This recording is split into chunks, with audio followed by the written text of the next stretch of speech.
Route 764, le podcast des cliniques universitaires Saint-Luc à Bruxelles.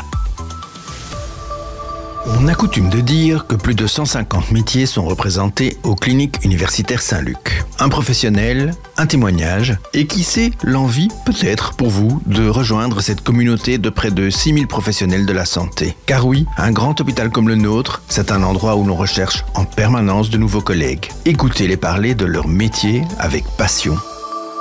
Bonjour, je suis Sophie Kettels et je suis technologue de laboratoire médical d'urgence au -3 de la Tour Franklin, des cliniques universitaires Saint-Luc. J'ai la trentaine et moi ça fait 7 ans que je travaille depuis mars 2016 ici au laboratoire. Alors mon travail consiste avec le patient au cœur de notre journée, on va dire. On a tout ce qui est automate d'urgence, donc tout ce qui est biochimie, tout ce qui est hématologie, tout ce qui est coagulation dans le sang, tout ce qui est sédiments. Donc notre travail consiste à faire les maintenances de nos automates, à passer des contrôles, des calibrations si nécessaire, pour être sûr que les résultats qu'on va rendre soient les plus exacts possibles et que derrière, les traitements qui vont en découler soient tout à fait adaptés aux patients au moment nécessaire.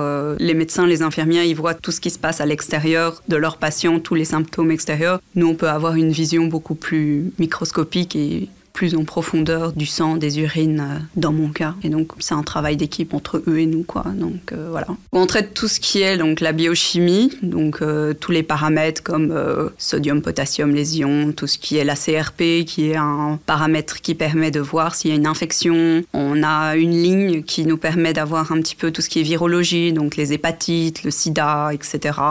L'hématologie permet de savoir précisément combien de globules rouges, combien de globules blancs, le nombre de plaquettes, qui permet d'aider les unités à ce niveau-là aussi. L'hématologie permet de mesurer les temps de coagulation des patients pour voir s'il n'y a pas un problème, si le médicament qu'ils sont en train de prendre les fait pas saigner plus que nécessaire. Et tout ce qui est sédiments urinaires permet de voir s'il n'y a pas une infection au niveau urinaire. Voilà, s'il n'y a pas des problèmes au niveau des reins, s'il n'y a pas des rouges et donc une hémorragie quelque part qui se serait propagée jusqu'à la vessie, quoi. Et ce que j'aime bien dans mon travail, c'est la polyvalence en fait, parce que on n'est jamais réellement 2 fois au même poste. Ma chef essaye qu'on reste pour une continuité, de se dire tel patient, je l'ai vu en début de semaine.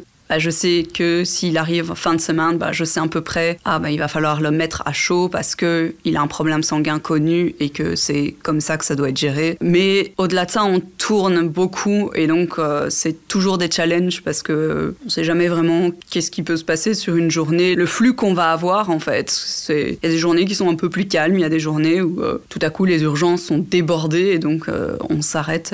On a évidemment le fait que c'est du 3-8.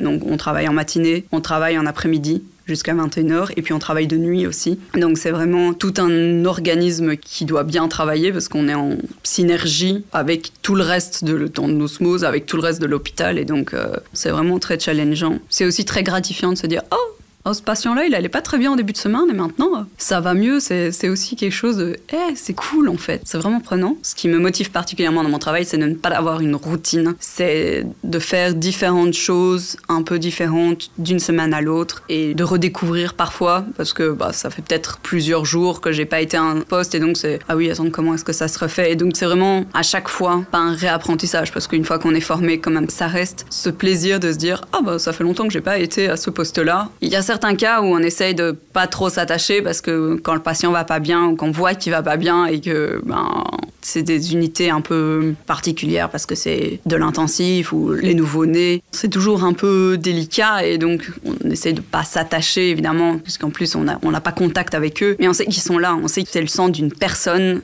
et que cette personne a besoin de soins et que les soins qu'elle va recevoir vont dépendre en partie de l'implication que moi je vais avoir par rapport à mes automates. Et donc si je fais bien mon travail, il va y avoir mon résultat derrière et donc le patient va bien pouvoir être traité. Et on travaille dans du médical, donc c'est dans le fond l'empathie et le besoin d'aider quelqu'un, il est là, donc on peut pas être déshumanisé en travaillant dans un laboratoire comme on peut clairement pas être déshumanisé en étant une infirmière parce que le patient il est là. Une analyse en particulier, par exemple, c'est la mesure de la troponine qui permet de voir s'il y a une personne en train de faire un arrêt cardiaque. On a 1 heure pour la rendre parce que c'est vraiment très, très précis, très court comme temps de vie pour cette analyse-là. Et donc, plus vite on l'a rendu, le plus vite les urgences en particulier peuvent savoir ce qu'ils peuvent éliminer, ce qu'ils peuvent pas éliminer, comme il n'est pas en train de faire un arrêt cardiaque, ok, cool, on peut éliminer ça de notre liste de diagnostics. Et donc, on peut pas se permettre de pas y penser en fait. L'hôpital universitaire, c'est vraiment une source de challenge. C'est se dire qu'il y a toujours des gens qui seront en apprentissage, que ce soit chez nous ou que ce soit ailleurs, et que c'est vraiment juste cette communauté-là, qu'un laboratoire privé par exemple,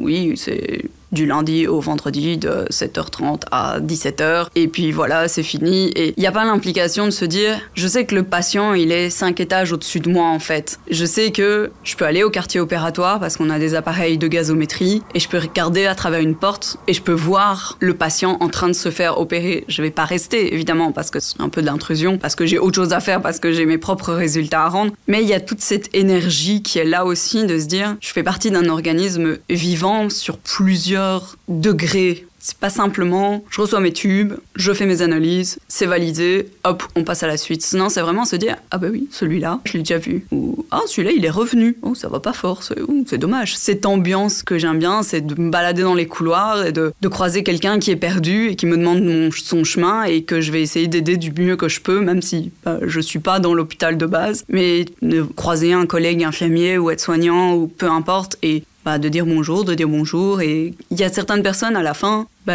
comme on fait toujours les mêmes genres de trajets pour certaines choses, ils finissent par nous reconnaître, en fait. Et on finit par se reconnaître. Et donc, du coup, il y a toute cette ambiance de... on fait partie de cette équipe, on fait partie de cet organisme qui est Saint-Luc, qui, moi, je trouve, est quand même incroyable. Envie de nous rejoindre, de découvrir l'ensemble des postes actuellement vacants, voire mieux, de poser votre candidature? Rendez-vous sur saintluc.be/recrutement ou sur notre page LinkedIn et postulez. Et en attendant, découvrez nos autres podcasts Route 764 sur Spotify, YouTube et les autres plateformes habituelles. Alors, à bientôt. Route 764, le podcast des cliniques universitaires Saint-Luc à Bruxelles. Contactez-nous par nos réseaux sociaux et dites-nous ce que vous avez envie d'entendre ou découvrir.